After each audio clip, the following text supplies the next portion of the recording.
Friends, क्या आप जानते हैं कि पुराणों में 4 युगों का विभाजन किस तरह से किया गया है और उन 4 युगों को हम साइंस से और हिस्ट्री से कैसे कोरिलेट करते हैं।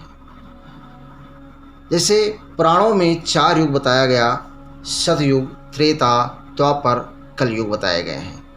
इनमें यह भी बताया गया कि हर युग अपने पिछले युग से घटिया बताया गया है और कहा गया है कि एक युग के बाद जब दूसरा युग आरंभ होता है, तब नैतिक मूल्यों और सामाजिक मानदंडों का अंधा पतन होता है।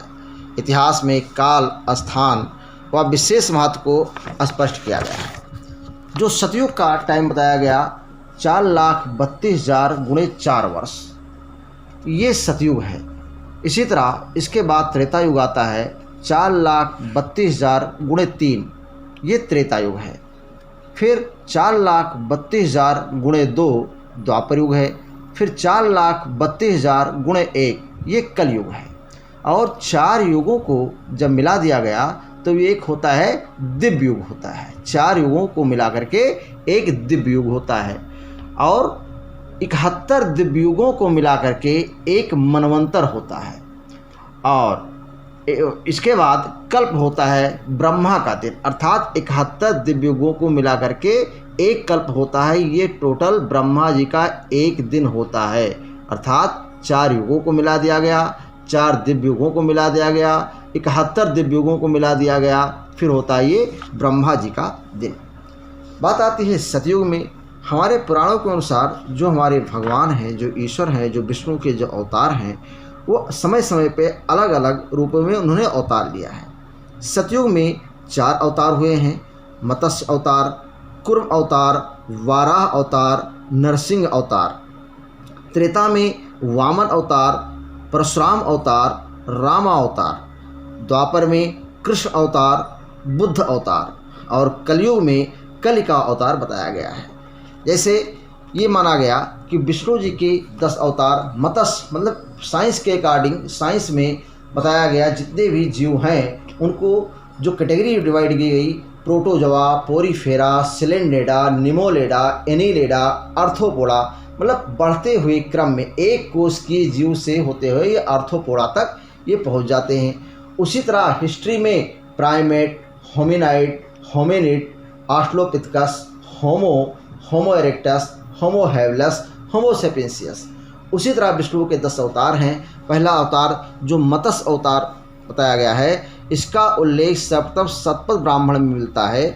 जब पृथ्वी विश्वव्यापी जल प्रलय से भयभीत हुई तो विष्णु ने मछली के रूप में अवतार लिया और मन को इस आसन्न भय से सावधान किया। पृथ्वी के जलयान हो जाने पर सृष्टि के क्रम को प्रदर्शित करने के लिए मत्स्य अवतार ने मनु, उनके परिवार और सप्तऋषियों व वेदों को एक जलपोत द्वारा, जो मत्स्य के सिर पर निकले सींग से रस्सी द्वारा आबद्ध था, सुरक्षित बचा कर ले जाए। दूसरा अवतार होता है कूर्म अवतार।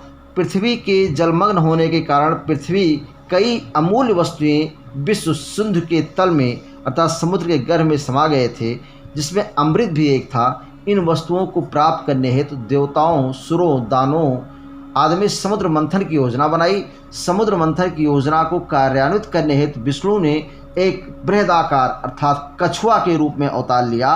देवताओं ने कुंभ के पीठ पर मंदराचल पर्वत को रखकर नागराज वासुकी को मंदराचल में लपेटकर समुद्र मंथन किया। समुद्र मंथन के फलस्वरूप देवताओं ने अमृत व अन्य वस्तुओं के साथ साथ देवी लक्ष्मी को भी प्राप्त किया। अमृत के बंटवारे को लेकर देवताओं व दानवों में युद्ध अर्थात सुरासुर युद्ध हुआ, जिसमें देवताओं की विजय हुई। तीसरा है वाराह अवतार। दानव हिरण्याक्ष ने पृथ्वी को सिंधु में डुबोकर पृथ्वीवासियों पर अत्याचार करने लगा। देवताओं ने उसे मारने के लिए भगवान विष्णु से प्रार्थना की। अब हिरण्याक्ष विष्ठा अर्थात मल को काटकर कोट बनाकर उसकी आड़ में रहने लगा। विष्ठा की कोट ढाने के लिए भगवान विष्णु ने एक बृहदाकार वाराह अर्थात सुअर के रूप में अवतार लिया और हिरण्याक्ष को मारकर पृथ्वी को अपने दांतों से उठाकर उसे यथास्थान पर रख दिया। चौथा अवतार होता है नरसिंह अवतार। विष्णु ने अपने भक्त प्रहलाद को बचाने हेतु नरसिंह के रूप में अवतार लिया। प्रहलाद के पिता हिरण्यकश्यप को वरदान प्राप्त था कि वो किसी देवता या दानवों से, पशु या मानव से, दिन या रात में, भीतर या बाहर में, धरती या आकाश में, अस्त्र या शस्त्र से मारा नहीं जा सकता। वरदान प्राप्ति के बाद हिरण्यकश्यप पृथ्वी लोक में अत्याचार करने लगा।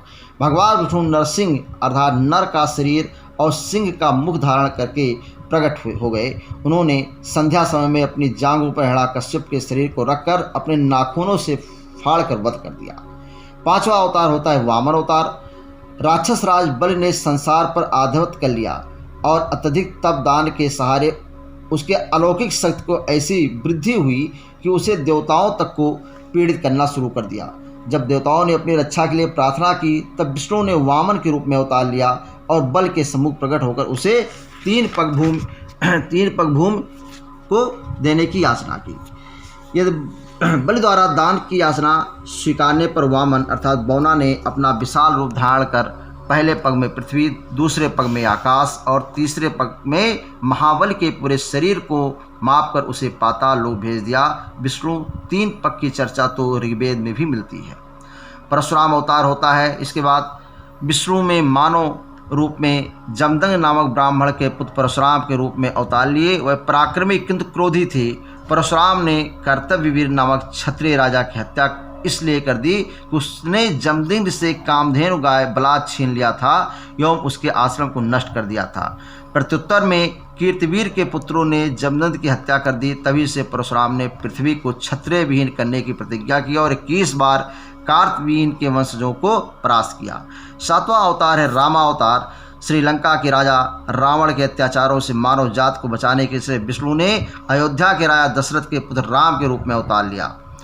कृष्ण अवतार होता है। आठवां अवतार है। यह अवतार विष्णु के सभी अवतारों में सर्वाधिक महत्वपूर्ण है। मथुरा नरेश कंस जैसे दानवों का वध करने, मानवता व लोक कल्याण की रक्षा हेतु विष्णु ने कृष्ण के रूप में अवतार लिया।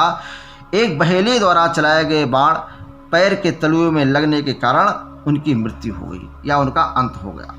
नवा अवतार है बुद्ध अवतार। ऐतिहासिक रूप से विष्णु का यह अंतिम अवतार है। वैदिक कर्मकांडों व यज्ञों से होने वाली बलि हिंसक कृत्यों को दूर करने के लिए विष्णु ने बुद्ध के रूप में अवतार लिया। बुद्ध ने मध्य मार्ग के अनुसरण पर बल दिया। 10वां अवतार होता है कलि का अवतार। कलि अवतार का होना अभी शेष है।